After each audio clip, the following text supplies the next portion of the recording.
Bueno chicos, muy buenos días, buenas tardes, buenas noches, cualquiera que sea este día.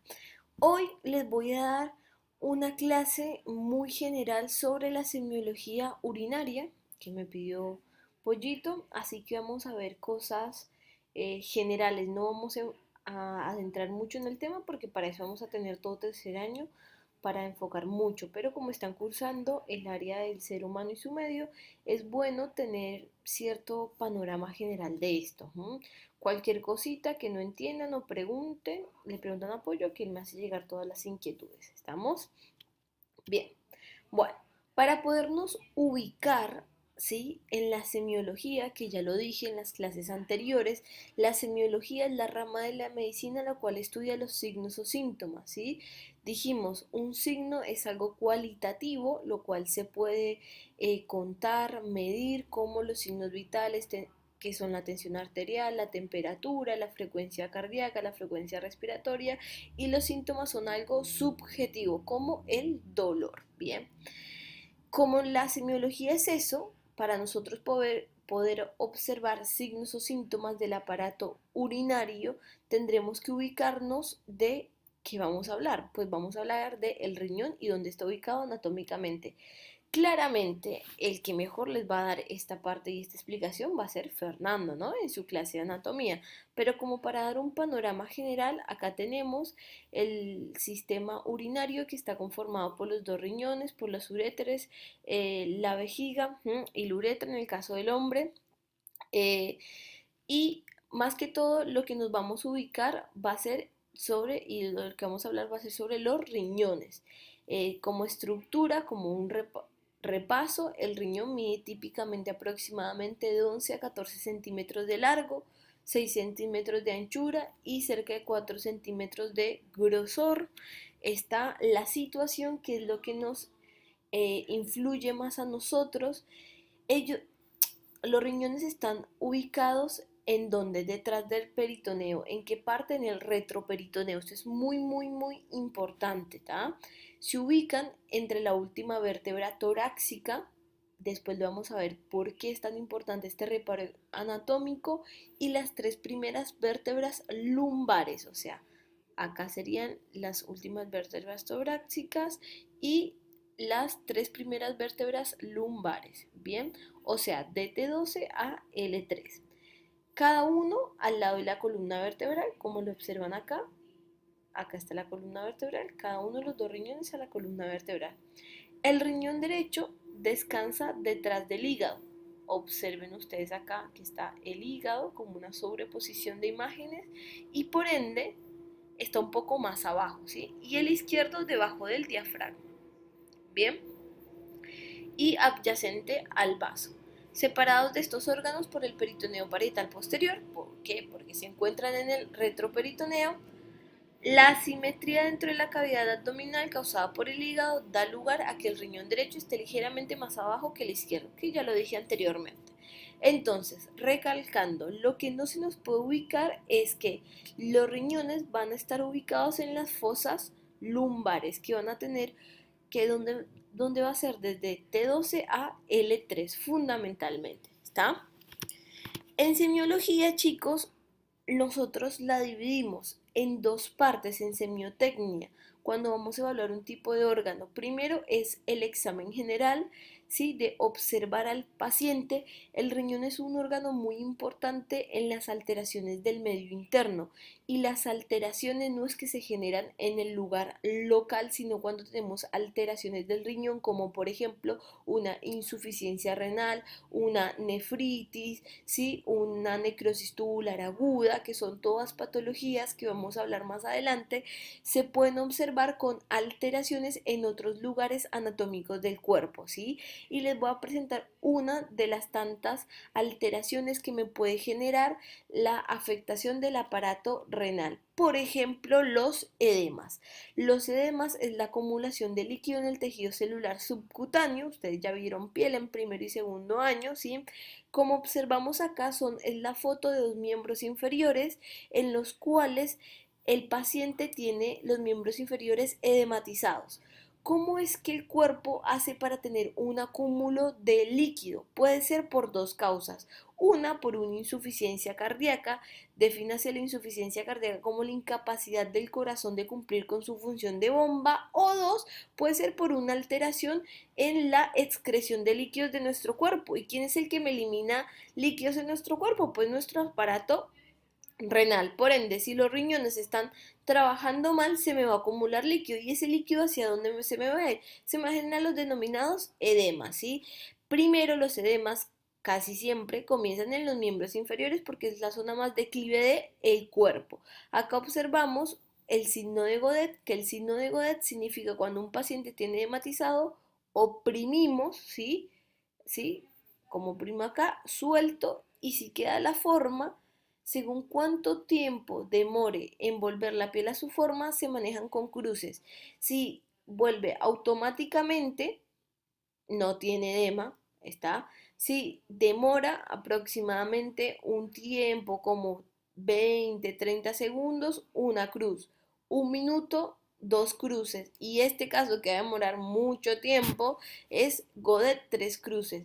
Entonces, en la inspección general ya podremos ver que si un paciente tiene edemas en miembros inferiores, este no le estará fallando los riñones. Otra forma de donde se me puede generar edema, y es muy importante, es muy frecuente, o el paciente generalmente te puede ir a la consulta porque presenta edemas a nivel periorbitario, en realidad en los párpados superiores. Dice, a la mañana se me hinchan los párpados cuando me levanto, se me hinchan los párpados. Entonces estos pueden ser alteraciones que nos pueden ingerir un poco de que tenemos afectación del aparato renal, solo en la inspección general. Ustedes recuerden un poco que yo en la clase anterior de historia clínica les dije que en semiología tenemos un orden. Primero es la inspección, después va a ser la palpación, después va a ser la percusión y después va a ser la auscultación. ¿Está? ¿Por qué? Porque si yo tengo este orden para evaluar los aparatos, no se me va a olvidar absolutamente nada. ¿Bien? Entonces en la inspección podríamos llegar a tener este tipo de alteraciones, o capaz no, y si tenemos una alteración renal, ¿no? Esto es cuando ya empieza a alterarse la función, que no podemos eliminar los líquidos de nuestro cuerpo. Bien, pero como para que les quede un poco un concepto general de cómo puede influir el riñón en el cuerpo. Después, vamos a ir más enfocados en el examen de la región renal. Como dijimos, inspección, palpación, percusión, auscultación. Empecemos con la inspección. En la inspección se realiza, siempre hay una posición en la cual se evalúa al paciente. En este caso es en decúbito dorsal. ¿Está? ¿Qué significa decúbito dorsal? Acostado boca arriba. Generalmente, como repasamos en las diapositivas anteriores de la situación del riñón, los riñones se encuentran en una ubicación que es retroperitoneal. Al estar retroperitoneal, solo en la inspección, si se genera algún tipo de alteración, no se observa. No se observa porque no me generan alteraciones en la pared abdominal anterior. ¿Por qué? Porque claramente están detrás del peritoneo, entonces nada, no se pueden. Y si le doy vuelta al paciente, también es muy raro que me genere alguna alteración morfológica, anatómica, ¿sí? Entonces, como tal, solo en la inspección son pocos los datos que pueden ser relevantes, ¿sí? Como para que lo tengan presente. Bien, la palpación, que es el siguiente paso, sí me puede llegar a dar un poco más de información. ¿Por qué? Recordemos un poco cómo estaba ubicado el riñón, aquí en esta imagen, ¿bien? ¿Cómo se hace la palpación de los riñones? Bueno, antes de esto me adelanté un poco, perdón chicos. La palpación se va a subdividir en dos, en una palpación superficial y en una palpación profunda. Cuando estemos en tercero vamos a ver lo que se llaman los puntos dolorosos. ¿Qué significan los puntos dolorosos? Son lugares anatómicamente en los cuales si yo hago la palpación profunda de este punto y cuando suelto me genera dolor, significa que tenemos inflamación del lugar, ¿sí? Hay cierto tipo de puntos, por ejemplo, el punto cístico, si vemos acá, ¿qué es esto? Este es la costilla, estamos, y lo que hacemos es trazamos una línea horizontal y una línea hemiclavicular o una línea desde la axila hasta el ombligo. Y este punto es el denominado punto cístico. Bien, si yo hago palpación de este punto cístico, el punto cístico me está hablando de la vesícula. Y cuando suelto, o sea, dolor a la descompresión, me genera que el paciente salta de dolor, quiere decir que tenemos inflamación de la vesícula. Y esto puede ser por la obstrucción de un cálculo biliar. ¿Está? Es el punto cístico. Ahora, a lo que nos vamos a enfocar acá van a ser los puntos de la región renal, o sea, de la uretra. ¿Por qué? Porque se me pueden generar cálculos también en los uréteres. Y tenemos el punto ureteral superior, en el cual vamos a trazar una línea horizontal, ¿sí? Por mitad del ombligo, como lo ven acá, punteadito, ¿está? Y casi siempre va a ser también casi una línea, ¿sí?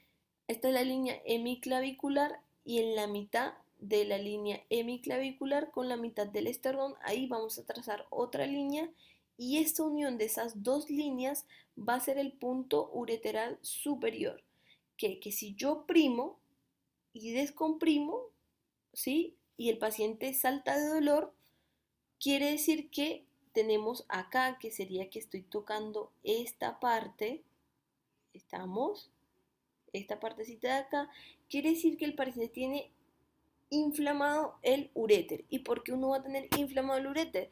En el casi 80% de los casos es porque tenemos la presencia de cálculos. Bien, este es el punto ureteral superior y el punto ureteral medio. Bien, el punto ureteral medio es también la misma línea vertical y la línea horizontal está de espina ilíaca anterosuperior a espina ilíaca anterosuperior. Bien, en la palpación podemos hacer palpación de estos dos puntos, ¿sí? Que si se genera dolor, puede ser que el paciente esté en presencia, estamos en presencia de litiasis renal. ¿Tá? Eso por un lado. Después vamos a ir con la palpación profunda, la palpación propiamente del riñón. Y para esta tenemos unas maniobras. Las maniobras son las formas como las cuales yo puedo llegar a tener contacto con los órganos. La palpación del riñón es una de las palpaciones más difíciles de hacer porque no quiero ser consecuente en lo mismo, pero pues por la ubicación retroperitoneal. Esta es una palpación bimanual en la cual vamos a tener al paciente en, primero, la posición muy importante, la posición de cúbito dorsal. Siempre el examinador, que en este caso son ustedes, chicos, se van a poner a la derecha del paciente. Esta es la cabecita y estos son los pies. ¿Y cómo consta esta palpación bimanual? Bimanual significa porque tenemos dos manos. Bien, la mano no ágil, que en la mayoría de casos va a ser la mano izquierda, la vamos a poner posterior al paciente, ¿sí? En la parte dorsal. Pero en la parte dorsal, en donde terminan las costillas, ¿sí? Y que con los dedos hacia la parte anterior. Está como si fuera una cucharita, ¿bien?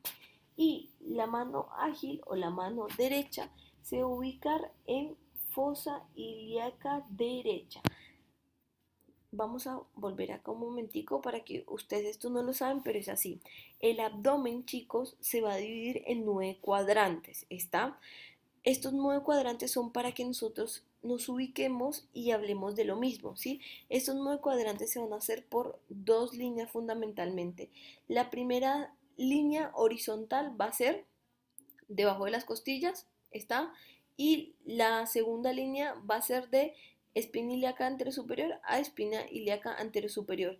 Y las otras dos líneas horizontales son las denominadas líneas hemiclaviculares. Esto me va a dar el abdomen en 9 cuadrantes, ¿sí? Fosa ilíaca derecha va a ser este cuadrante de acá. ¿Está? Este cuadrántico acá va a ser este acá. Entonces, cuando yo les digo que la mano ágil empezamos a ubicar acá, empieza de acá. ¿Estamos? Como para que se ubiquen. A ver, no sé, den un poco la cabeza, capaz les estoy diciendo muchos conceptos, pero quédense tranquilos que en la corta medida van a ir aprendiendo esto, ¿no?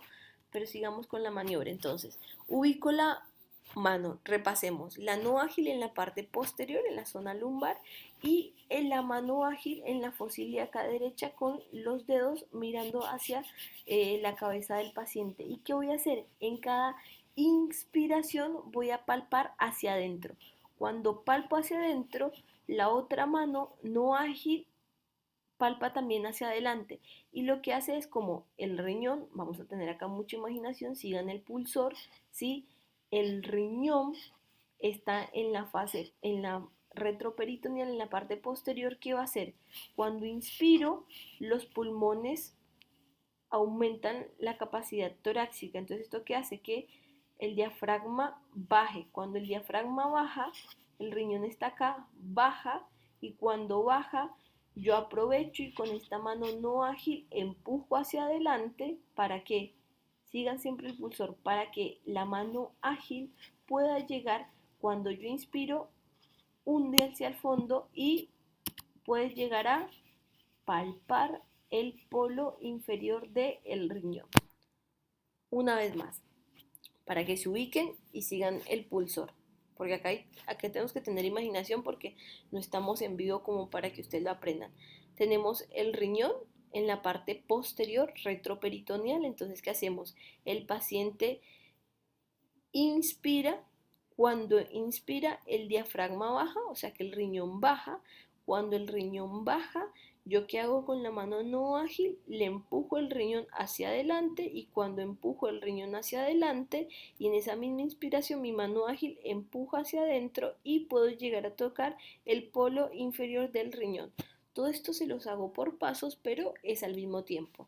Es como para que tengan un concepto general, no les van a pedir en segundo año ni en el ser que sepan palpar el riñón, pero eso lo vamos a aprender el próximo año, ¿está? Eso con respecto a la palpación. Entonces ya hicimos lo de la inspección, que en realidad no podemos recaparar muchísimos datos, ¿sí? Pero sí cuando tenemos alteraciones graves del riñón, porque me generan alteraciones del medio interno. Una de esas es la acumulación de líquidos que se puede representar semiológicamente con la presencia de edemas. Bien, ahora, después en la palpación la dividíamos en dos, en palpación superficial o palpación profunda. Dentro de la palpación profunda tenemos los puntos ureterales, que los dijimos anteriormente, el superior e el inferior, y después teníamos la palpación del riñón propiamente dicha, que es una maniobra bimanual. ¿Está? Ahora, vamos a la tercera parte de la semiología, que es la percusión. ¿Tá? Y en la percusión podemos tener el denominado puño percusión. En la puño percusión es con cualquiera de las dos manos, vamos a percutir, o sea, le vamos a dar golpecitos en la parte lumbar. Yo lo he visto, chicos, y lo van a ver en la práctica. Cuando un paciente tiene una infección urinaria superior que se denomina pielonefritis, itis, recuerden que siempre es inflamación, una pielonefritis, ustedes les hacen una puño percusión y el paciente salta del dolor. Se ve en la práctica y sirve. Eso es la percusión a nivel renal. ¿Estamos? ¿Por qué? Porque aquí lo que ustedes recuerden que el retroperitoneo entonces va a estar más en contacto con ¿quién? Con la parte posterior del abdomen. Después, en la auscultación, chicos. En realidad la auscultación no me da muchos datos, sí, pero se puede llegar a auscultar algún tipo de soplo, sí, o estenosis de la arteria renal en la parte anterior. No sé, de vuelta, la auscultación no me da muchos datos más significativos, bien. Y después quiero que tengan y aprendan, si así no les guste, más palabras nuevas con respecto que pueden tener en la materia que son de semiología, ¿sí? Como que un glosario muy pequeño. Disuria, chicos, significa dolor al orinar. ¿Tá? Ustedes tienen que empezar a incorporar palabras de cómo son las palabras correctas para decirlas en una forma médica, ¿sí? Entonces, disuria, dolor al orinar. Después, polaquiuria es el aumento del número de las micciones, es la frecuencia miccional durante el día, ¿sí? Generalmente suele ser de escasa cantidad y refleja una irritación o inflamación del tracto urinario, ¿estamos? Pero es el aumento en el número de las micciones, o sea, de la frecuencia miccional. Normalmente uno orina que 3, 4 veces al día según la ingesta de líquidos, ¿no? Es una persona que cada media hora va al baño. No significa que porque vaya al baño a orinar, el volumen eliminado sea mayor. No lo tomen como correlancia porque no es así. Una cosa es que yo vaya más al baño, otra cosa es que elimine más cantidad de volumen, ¿está? Entonces la polaquiuria es el aumento del número de la frecuencia miccional. Tenesmo, que es una sensación, es la sensación de deseo continuo, generalmente improductivo de orinar o defecar. En este caso va a ser de orinar. O sea, es la sensación que la persona va al baño, tiene la sensación de orinar, pero no elimina nada. ¿Sí? Esto se da mucho cuando tenemos una cistitis, que es la infección urinaria baja. ¿Sí? Alguna de las chicas que me está escuchando, si alguna vez ha tenido una cistitis, va a saber de lo que se está hablando. En el hombre es poco común por la longitud de la uretra, que tenga una infección urinaria baja, ¿sí? Como para que lo sepan. Bueno chicos, muchísimas gracias por su atención. Si hay preguntas, hay tabla y cualquier cosita, espero que les sirva la clase. Esto es como un panorama general de semiología del aparato renal. Quédense tranquilos que en su momento lo vamos a ver muchísimo más a fondo con las alteraciones renales en el año próximo, que ya falta poco para que acabe este 2020. Espero que les sirva y éxitos en sus exámenes.